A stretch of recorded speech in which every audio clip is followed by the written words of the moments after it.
des sessions de formation, on organise des B2B, on organise des délégations annuellement.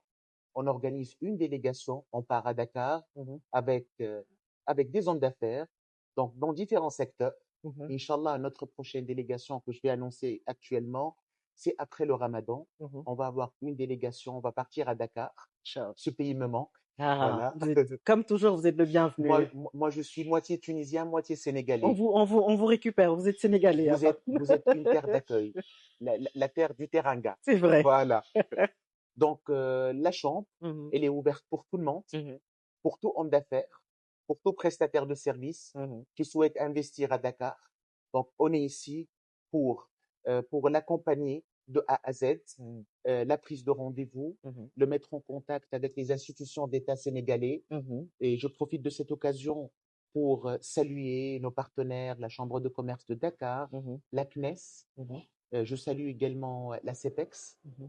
Je salue également l'ambassade de la République sénégalaise en Tunisie Mhm. et monsieur l'ambassadeur Moustapha Sow et son équipe, le Mhm. premier et le deuxième conseiller. Mhm. Ils sont toujours à nos côtés, ils sont toujours à l'écoute. Mhm. Leurs bureaux sont toujours ouverts, donc ils ont vraiment un rôle primordial. Oui. Voilà. Mhm. Donc voilà, comme je vous ai dit, c'est le rôle particulier de la Chambre. Actuellement, on est impliqué dans l'RSE, la Excellent. sustainability avec vous.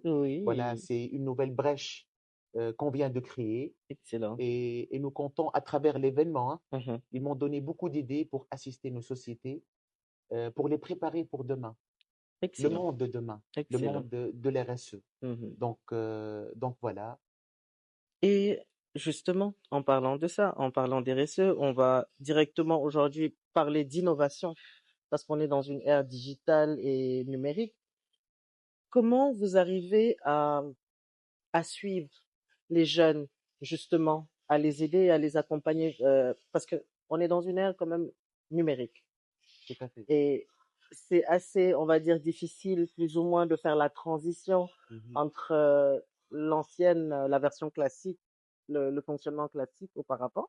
Et aujourd'hui, selon vous, comment vous pouvez aider ces jeunes-là qui sont aujourd'hui, je dirais, qui sont dans une ère numérique, qui n'ont rien à voir. Tout à fait. La question revient, c'est parce que c'est dans le sens où, à votre avis, comment vous comptez les accompagner Donc, avec la digitalisation? bien évidemment. Voilà. Donc ici, on va utiliser le terme entrepreneuriat. Voilà.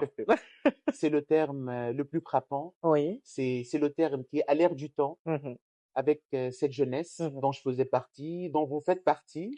Donc, on est tous jeunes. Oui. Donc, la Tunisie, elle a toujours donné son appui pour les jeunes Mhm. à travers des mécanismes bien déterminés, Mhm. notamment dans l'entrepreneuriat et le lancement des startups. Numérique. Actuellement, Oui. on parle pas de société, la notion classique de société, Oui. on parle d'une forme spécifique Mhm. qui a ses atouts, c'est les Mhm. startups. Donc, depuis 2018, on avait un cadre légal